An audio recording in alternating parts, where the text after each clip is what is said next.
험버트가 계속 우니까 롤리타가 달래줘요. 아저씨 그만 울어라고 막 이러면서. 아저씨 제가 맥주 갖다 드릴게요. 아 울지 마세요. 너무 많이 속여서 죄송하지만 그때는 그럴 수밖에 없었어요.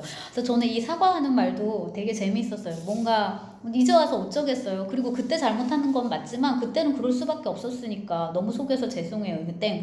좋은 아빠였어요. 그거는 인정할게요. 뭐 이런 것도 그렇고 진짜 소쿨. 너무 뒤끝없고. 그리고 이제 마지막에 그녀가 이제 뭡니까 여기 이제 걔하고 같이 이제 배웅을 하는데 하나 더 있네. 아직까지 또 떨어지지 않고 한마디 더 합니다. 나와 함께 살지 않겠니? 그렇게 작디 작은 희망이라도 남겨준다면 나는 새로운 신을 창조하고 그 신에게 목이 터져라 감사하며 살아갈 텐데. 자, 이게 451쪽인데요. 보시면은 이렇게 말을 길게 하고 수식어도 너무 많고 무슨 새로운 신을 창조하고 무슨 어쩌고 저쩌고 이렇단 말이에요. 근데 여기서 이제 롤리타는 아니요. 그녀가 웃으며 말했다. 싫어요. 이렇게. 그래서 여기서도 이제 험버트하고 롤리타가 얼마나 그 뭐지? 쌍벽, 대극을 이루는지가 또 이제 드러나고 이렇게 되자 이제 그 험버트는 자동 권총을 들고서 이제 킬티한테로 가는데 이게 또 다른 한편으로는 진짜 권총 챙겨가지고 가는 스비드리 갈로프를 연상시키기도 하네요. 두녀한테 채워가지고 이제 이거는 이제 완전 채웠으니까 거기가 이제 정말 브루클린으로 가는 마지막 비상구였는데 글로 이제 못 가니까 이제 딴 데로밖에 이제 안 되는 거예요. 그래갖고 이제 그 킬티를 찾아가는데 킬티를 만나는 게 35장입니다. 롤리타를 만났던 거는 29장이고요. 그러면 31, 32, 33, 34에서 험버트는 뭐를 하냐면 그 여로를 한번 이렇게 다시 짚어봐요. 그 램스데일도 다시 한번 가보고 여기 묘사할 때 되게 재밌는데 램스데일 집에 이르러서 이렇게 문을 열 때 뚜르게네프 소설의 한 장면처럼 이렇게 뭐 문이 열리고 이렇게 나오는데 그 우리는 이번 학기에 뚜르게네프의 아버지와 아들을 읽었지만 뚜르게네프의 대표적인 그리고 뚜르게네프를 좋아하는 사람들은 그 소설을 참 좋아하죠. 귀족의 둥지 이런 거 보면은 딱 이런 풍경이거든요. 유럽에서 이제 있던 이런 귀족 화자가 보통은 다 독신남이고 문을 열고 이렇게 딱 들어설 때 어떤 이미지 있어요. 그런 걸 이제 한번 써주고 그리고 이제 이렇게 그때 만났던 사람들 한번 되짚고 딸은 어떻게 됐어요? 뭐 그 따님 말이에요. 이러면 뭐 그 따님은 지금 결혼했고 뭐 출산을 기다리고 있고 어쩌고 저쩌고 뭐 그런 얘기들이 나오는데 그 사랑의 핵심이라는 거는 대상에 대한 배려 그 입장에서 생각해 보는 거 이제 이런 건데 공감 능력이라고 할 수 있겠죠. 이것도 지금까지 험버트가 이거를 어떻게 보면 못한 거잖아요. 그러니까 자기는 롤리타를 되게 사랑한다고 생각했지만 자기의 욕망과 감정에 충실한 거지 롤리타를 위해서 뭘 해줬다 이런 게 없는 거잖아요. 그 롤리타 입장에서 생각을 해줘야 되는데 그러지 못했단 말이에요. 근데 32장에 이르러서 그거를 떠올립니다. 그래서 제가 이 부분이 인상적이어서 462쪽입니다. 쭉쭉쭉 가서 또한 샬럿과 딸의 관계가 비정상적일 만큼 싸늘하다고 믿었던 내 생각이 오해였는지도 모른다.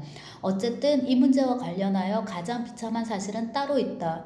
우리가 기괴하고 짐승 같은 동거 생활을 하는 동안 평범하기 그지없는 나의 롤리타는 날이 갈수록 가정생활이 아무리 불행해도 근친상간의 패러디 같은 관계보다는 낫다고 생각하게 되었다. 내가 이 고아 소녀에게 마련해준 삶은 그렇게 보잘것없었다. 네. 네. 그래서 평범하기 그지없는 나의 롤리타, 이 롤리타의 평범함 I envy you, your normal life. 이거 옛날에 브래드 피트가 젊어서 나온 그 영화 세븐에서 그 살인범이 잡혀가면서 브래드 피트한테 하는 말이거든요. 너의 그 평범한 삶이 내가 부러웠다고. 그래가지고 이제 그 마누라 기네스 펠트로를 죽이고 뭐 이렇게 한 거였는데 이 평범함, 일반적인 정말 생각 없음, 소박함 이게 이제 그 험버트가 나아가서 이제 어떻게 보면 나보코프가 되게 이제 동경한 그 롤리타의 모습이었을 것 같고 그 다음에 가정생활이 아무리 불행해도 근친상간의 패러디 같은 관계 여기 근친상간의 패러디 같은 관계 요거를 이제 지금까지 그 롤리타와 험버트의 관계를 가장 잘 이게 설명해주는 대목이 아닐까 이제 싶습니다. 그리고 이제 찾아가요. 이 마지막 장면도 집중적으로 분석되어야 마땅한 걸로 이제 보이는데 35장에 이튿날 아침 10시경 불면 산장을 떠나 산장 이름도 다 웃깁니다. 파킹턴에서 시간을 좀 보냈다. 처형에 실패하는 장면이 강박증처럼 들러붙었다. 죽여야 되는데 제대로 못 죽이고 그 다음에 이제 이 롤리타를 보시면 특히 2부에서는 모텔이나 호텔이나 이런 것들이 되게 많이 나오는데 네, 히치콕의 사이코 뭐 이런 느낌 나요. 그래서 막 이런 샤워 커튼 같은 거 쳐져 있고 막 이렇게 하고 막 칼 휘두르고 깍깍 막 이렇게 그런 것들이 막 떠오르는 거죠. 그래서 어쨌든 미국식의 분위기를 그래도 되게 많이 풍기는 소설이네요. 지금 이번에 오랜만에 다시 읽어보니까. 그리고 이제 최근 몇 년 동안 나보코프의 러시아어 소설이 많이 번역이 돼서 그 뭐야 절망이 제 대표 절망도 그렇고 뭐 제가 다시 읽진 않았지만은 아무튼 그 다른 그 러시아어 소설을 이렇게 어릴 때 읽었던 인상을 떠올려 보면은 확실히 그거에 비해서는 어딘가 되게 이제 미국적인 느낌이 많이 이제 드는데 그 러시아어로 쓴 나보코프의 소설도 두 가지거든요. 그렇게 이제 유럽이 묘사가 되거나 절망 같으면 이제 유럽이고 그 다음에 처형장으로의 초대 같으면은 그건 아무데도 아니야. 물론 러시아도 아니고 물론 여기도 아니고 굉장히 조건화된 공간이거든요. 요새에서 펼쳐지니까. 그래서 되게 무국적 소설처럼 이제 되는데 여기 그나마 이제 롤리타는 미국 소설임을 보이기 위해서 작가가 되게 노력했다는 게 보입니다. 이런 이제 공간의 설정 같은 거에서. 자, 그래서 이제 친구를 움켜쥐고 이게 권총인데 계단을 터벅터벅 올라가요. 올라갔더니 오리엔트풍으로 이제 꾸민 응접실이 나옵니다. 그리고 지금 킬티는 막 샤워를 했었나요? 어쨌거나 이제 알몸에다가 샤워 가운 같은 것만 걸친 모습이고 이 제가 갖고 있는 퀼티에 대한 이미지는 되게 진짜 그 창녀촌 포주 같은 그런 되게 막 역겹고 막 토 나올 것 같은 막 그런 느낌인데 이제 나는 누구고 니는 누구고 이제 대화 좀 나누고 권총을 꺼내줘 이제 롤리타라는 돌로레스라는 애를 알지 뭐 이런 식으로 하면서 이렇게 권총을 꺼낸단 말이에요. 그러니까 이제 퀼티도 야야 이러면서 이제 변명 좀 하고 이렇게 되는데 둘이 계속 막 맞붙어가지고 뒹굴어요. 480쪽인데 우리는 다시 맞붙어 몸싸움을 벌였다. 덩치만 커다랗고 재가는 형편없는 아이들처럼 서로 부둥켜 안은 채 방바닥에서 이리저리 굴러다녔다. 킬티는 가운 속에 아무것도 입지 않았고 노린내도 극심해서 그가 내 몸에 올라탈 때마다 숨이 콱콱 막혔다. 내가 그를 올라탔다. 우리가 나를 올라탔다. 그들이 그를 올라탔다. 우리가 우리를 올라탔다. 이런 말장난들을 나보코프가 이제 좋아하는데 여기서는 서사가 살아요. 네, 제가 볼 때는 캐릭터도 재미있고 이야기도 재미있고 근데 되게 이제 징그럽고 어떤 그로테스크한 그런 느낌인데 그와 나는 더러운 속뭉치와 넉마를 채워넣은 커다란 인형 같았다. 근데 여기서 되게 그로테스크한 게 뭐냐면 험버트가 자기 시를 꺼내요. 읽어보라고. 그랬더니 킬티가 안경가지로 간다든가 이러고 일어나려고 하니까 됐다고 그냥 거기 앉아서 그냥 읽으라고.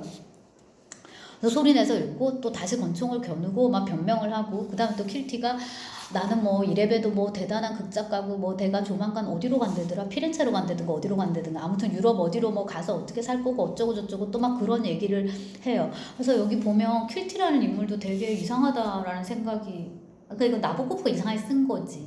그러니까 킬티가 여기 막판에 한번 제대로 등장하거든요. 그 전에 이제 대사가 제대로 나왔던 거는 그 인챈티드 헌터즈 그 호텔에서 로비 같은 데서 음침할 때 그 만나가지고 둘이 대화를 하는 장면이거든요. 쟤는 누구요? 뭐 내 딸이요? 딸이 아닐 텐데 뭐 이런 식으로 거기 이제 음침하게 대화하는 이제 그 장면인데 거기 말고는 지금 말이 나오는 게 이게 거의 유일한데 여기서 이제 엄청나게 대사도 많고 그 다음에 이제 마감하기 위해서 이게 큐티가 나온 거니까요. 그래도 구성적으로 조금 다른 식으로 풀 수도 있지 않았을까 하는 생각은 이제 해보게 됩니다. 어쨌거나 이제 큐티는 길티니까. 험버트의 죄니까, 죄악의 덩어리.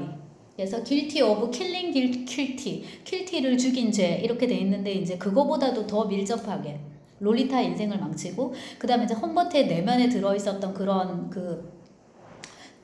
음산한 그런 욕망을 더 이제 지저분하게 이렇게 표현한 게 이제 킬티니까 이걸 이제 죽일 수밖에 없는 거죠. 그래서 계속 험버트가 총을 쏘고 도망가고 이런 식입니다. 처음에는 안락의자에 썼다가 그 다음에는 이제 킬티가 음악실로 가게 돼요. 그래가지고 이제 또 쏘고 이렇게 하는데 음악실에서 이번에도 내가 이겼지만 도무지 행동을 예측할 수 없는 클레어가 킬티인데 또 엉뚱한 짓을 했다. 그러니까 갑자기 막 피아노로 막 두드리기 시작하는 거예요. 그래서 이 부분도 되게 그로테스크하고 이번에 또 쐈는데 이번에 또 옆구리를 맞았어요. 그러니까 이제 복도로 계단으로 도망을 갑니다.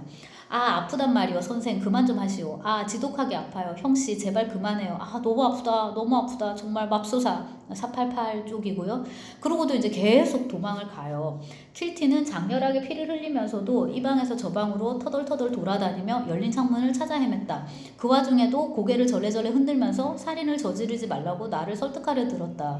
나는 킬티의 머리통을 겨냥했고 다음 순간 그는 귀가 있던 곳에서 귀에서 진자주색 핏줄기를 왈칵 쏟아내면서 안방으로 도망쳤다.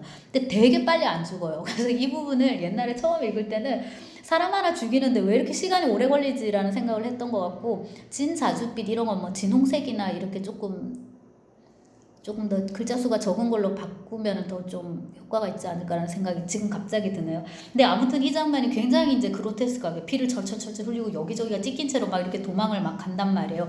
이렇게 왔다 갔다 하다가 이제 부부 침실로 이제 또 가게 돼요. 그러고 이제 킬티가 뻗게 되는데 소음이 밖에서 들리는 거예요. 내려와 보니까 응접실에 이렇게 사람들이 이렇게 있는데, 네, 이거 이제 살인을 하고 나서 이렇게 나오니까 사람이 있는 이런 장면도 정말로 그 도스토옙스키의 제아벌의 한 장면이죠.